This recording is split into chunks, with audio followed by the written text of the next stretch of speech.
People come to Disney World, and it is work to have fun. And you look, and there are these people, and usually the most regal-looking one is Dad. And he's looking real important, in charge, with a goofy hat. And he's looking around, and he's got this Rambo tourist look in his eye. Because he's thinking, you know what he's thinking. He's thinking, this is costing me a fortune. I don't know if or when we're ever coming back here. So kids, we're going to do everything. And we're going to have fun. Okay, so they're sitting there doing that, and they're standing there all like this, and they're going like this. And I was like, what are they doing? They're looking, this is what you do too, you're looking for weaker families than your own to overtake. Okay? Because he would say, in any customer experience moment, what does it look like, sound like, smell like, feel like, look like, sound like, smell like, feel like? Are you just standing there?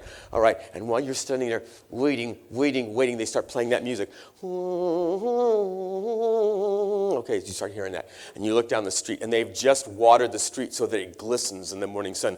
Okay, it's looking real shiny. And you look down the street, and Snow White is in front of the castle. You know it's Snow White, even though she's got her back to you. How would you know?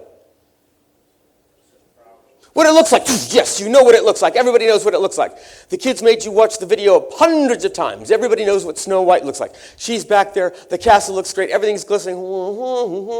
And then you start smelling popcorn. They know you're not going to buy it at 7:30 in the morning, but they want you to smell it. Or they want you to smell those cinnamon rolls. So there's nothing more powerful than the smell of food. And you're smelling that, and you're hearing. Okay. And you're getting jazzed. Now imagine, all right, here we are all in this collective consciousness. Let's pretend it's a Saturday morning in July.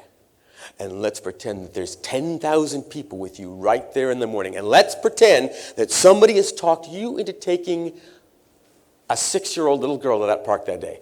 Your niece, your daughter, your granddaughter, and she's with you. And you're thinking, oh God, this is going to be a lot of work. And you're hearing her. And then you look down and you think there's Snow White. And they're about to drop that rope, and you think, all right, I'm going to grab this kid, and we're going to get this picture. And, Mickey Mouse comes out, and they start playing that music again, and the guy goes, ladies and gentlemen, please walk safely and slowly to your first... Really? Yeah. It's like these people are like horses at the Kentucky Derby. And they drop that rope, and baby, get out of the way. I mean, they tear down. And a third of them are headed... in the Magic Kingdom, the same place, Space Mountain. And if you are the poor sucker that's standing in front of Space Mountain in that blue polyester outfit, 48 seconds after that drop off, this huge throng in mouse ears is coming at you. All right. So this is where everybody's headed. This is sort of the mental dance that's going on. And you grab that kid and you think, I'm going to get this picture with her with Snow White first. And you grab the kid, they drop the rope, and you're off. And you're running. The kid isn't even on the ground. You're. Okay, all right. So you get to the castle, the music's still playing, you can still smell the food, Snow White's there. All right. And you think, okay, I worked hard for this moment. I worked hard, I paid. All right, we're going to do this. And you send that little girl up, she's all dressed up. You get your hand on the camera. She goes right up to Snow White. She tugs on Snow White's dress. And at that moment, Snow White spins around, and she's smoking a cigarette, and she's got a cup she's using as an ashtray. Hey, kid, how are ya? Come on, let's get a picture taken. Okay, now let's be grown-ups for a minute. We know Snow White is not an animated rendering wandering around Orange County. Snow White is a teamster. I'm not kidding. She has a right to that cigarette break. So what's the deal? Come on, we're grown-ups. What this moment? Okay. So tell me what that moment is not. So what? Enchanting. For her, no, you're right. It's not enchanting. Yes, and what else is it not? Come on, hit me.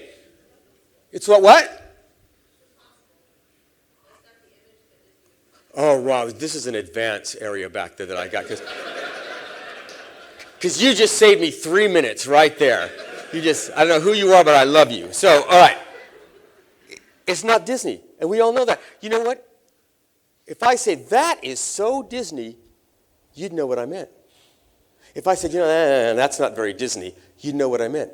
And what you probably fail to realize is that the same thing goes on with the name of your company or the name of your location. Whether it's a point of sale location where people come by every day or once in a while for their donut and coffee, or whether it's a brand name, it acts as a way to describe everything about you. It is an adjective, whether it's in the dictionary or not. And these adjectives, like Disney, are grounded in narrative. If I throw out the name Walt Disney, what's the first thing that comes to your mind? Walt Disney. Mickey Mouse. Okay, I love that. That's the first thing that always comes up, and it's still true. Walt Disney used to say, if we ever lose sight of everything, let's never lose sight that it all started with a mouse. It still is. If Mickey Mouse walked through that door right there now, most of you grown adults would go, get the camera. When the only thing that happened is a short person in a rubber head walked through that door. Or did it? What does it look like, sound like, smell like, feel like, look like, sound like, smell like, feel like, look like, sound like, smell like, feel like? All right, Walt Disney, hit me again, Walt Disney. We got that. Yeah, what was that? Educational, I like that. Walt Disney, what else? Cryogenics. All right, look. There's always one. So let me tell you, okay, so you brought it up, so let's talk about Walt Disney's head being frozen, since you want to. He was fascinated by the idea, and he just bought 45 square miles of Florida, and he did not want to die of lung cancer, and he absolutely looked into it, and they absolutely were not ready to do that yet, or he would have done it, because he said, I want them to bring me back to life in 10 years so I can fix whatever they do to Epcot, and he actually said that.